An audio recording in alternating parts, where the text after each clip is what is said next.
Hello, welcome back to Luna Rosa Ranch. We're working today with Miss Prudence Jean.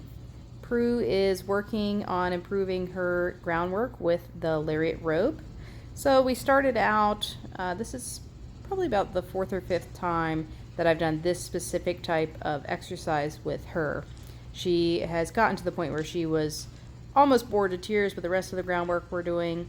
This wouldn't be an exercise I'd recommend for, let's say, kindergarten level. She was ready to move on to the next stage and do some more challenging stuff. So what we're going to work on today is using the Lariat rope to desensitize and have her get used to things touching her in new and weird places.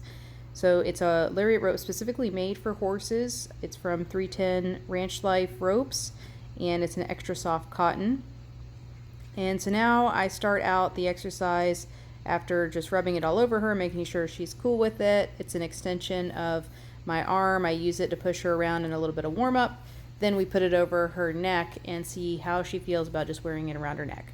So you can see there's some tension. Her head is a little bit higher, so she's not super thrilled about it, but she's not exploding or freaking out in a big and abrupt way. So of note, I never put tension on the rope at this stage. It's in my left hand, and I'm prepared with my index finger in between the coils to let out more coils if necessary, and I'm doing all the steering corrections from my hand with the black line in it that's attached to her halter rope. So I work her this direction until I see that she's starting to stretch down some, and she already understands the release from lunging, and the pressure of lunging is when she starts to relax and stretch over her top line. So she's very familiar with doing that, and now she's starting to do it some, even despite the fact that she's wearing this new weird rope. So once I'm happy with that direction, I get her to turn and face me. Then I try to stay tidy with my ropes, take in the coils a little bit, and prepare to change directions. It's easy on the neck. You can just change directions and switch sides fairly easy. And she has such a depth of knowledge in the lunging that she already understands all those pieces. The only new piece here is the rope, and I think that's key. We're not adding a lot of new things at one time. So she did fine with it around her neck. So now we're going to go to a more challenging position. So I loosen up my loop, and I'm going to put her front feet through it.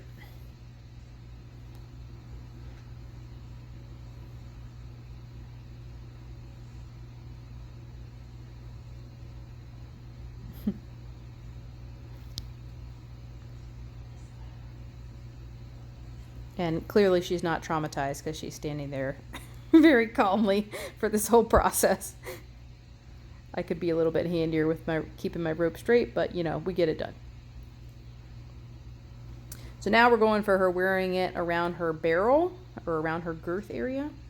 And again, I don't want to put pressure on it. I want it to maybe move around, make noise, and just touch her in interesting places, but I don't want to be putting a ton of pressure or pulling on that rope and getting her claustrophobic. So the same principles occur when we're going around this direction.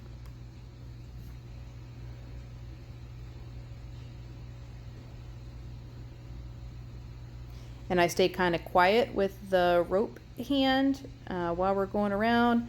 Once she gets to where I think she's pretty calm with it, I might wiggle it a little bit just to have some movement happening around it. But again, I'm doing all the steering off of her halter rope.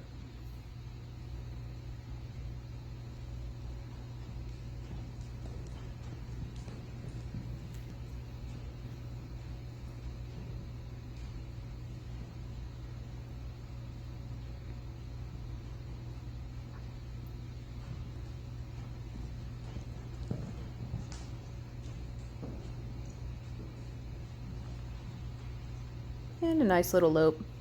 Not too much tension, but she is a little bit more concerned than what her normal is for lunging. The benefit of doing these exercises is, I want to do as many things to increase her threshold for getting bothered. So if just something touching her in a weird place bothers her, to me, that's a red light for getting on. So I want to make sure we can get this process and these steps down, and maybe do some other interesting exercises too, to where she's totally comfortable with them before adding a human on board, because that's, I think, significantly more challenging than getting this exercise really good. So I think it'll pay dividends in the future.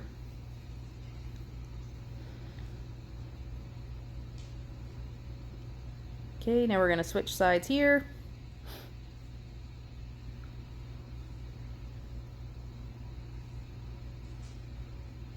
It's my method. I just chuck it to the other side. Might not be the best method, but for this horse it works fine. And this direction, we see why it's super important to be prepared to let out slack.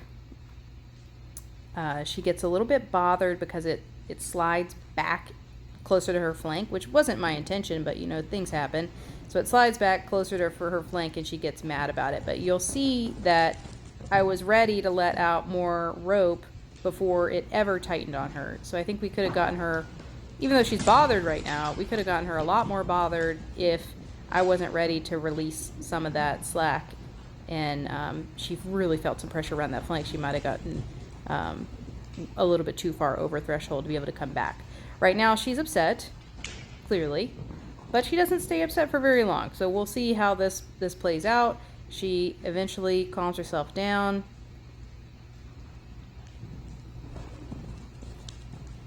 Starts sloping a little bit quieter of a circle. And the other thing that's going on now too is that it takes two people to pull. So I don't want to she's being a little tougher on the halter, and how do I say this? She's pulling on the halter more than she ever really does.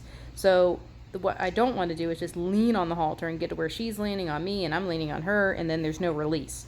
So you might see a couple sharper tugs that I do on the black halter line, and I really do those tugs to create the ability for me to release. Because if we're just holding each other and we're both holding on with the same amount of force, that gets to where we're just like, two drunk people dancing. It doesn't really work out.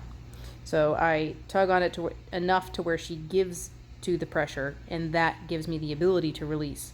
And then now we can see there's slack back in the line. She's come to her senses a little bit. And gaining some confidence that this thing, it might not be so bad, might not kill her.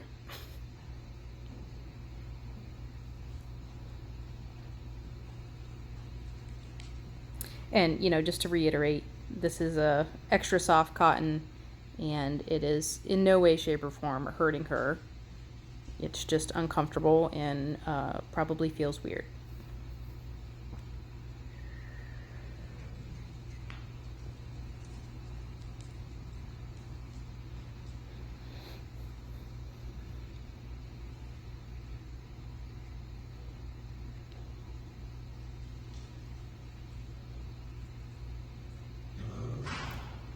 And a little lick and chew and calm and down.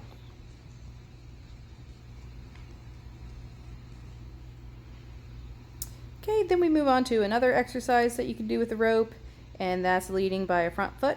So I put the rope on her left front, as we see here, and she's a lot less bothered by this. This exercise is great because horses can get their feet caught in ropes from, or like a hay net, or weird things happen. Horses hurt themselves in unusual ways. So it's a good idea to see how they are about stuff on their feet, to get them to where they aren't panicking like that.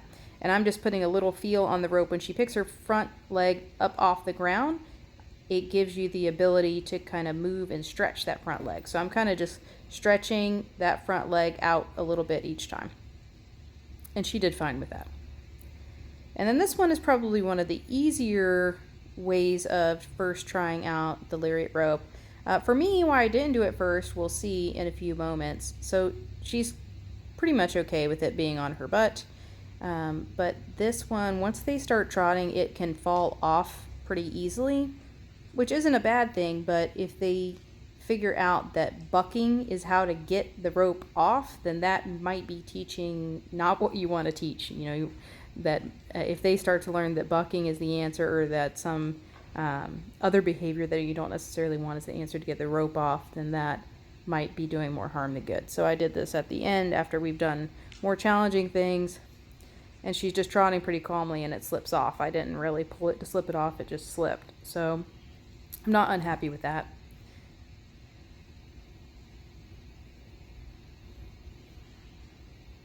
And she's clearly not traumatized from the earlier exercise. She's standing very calmly.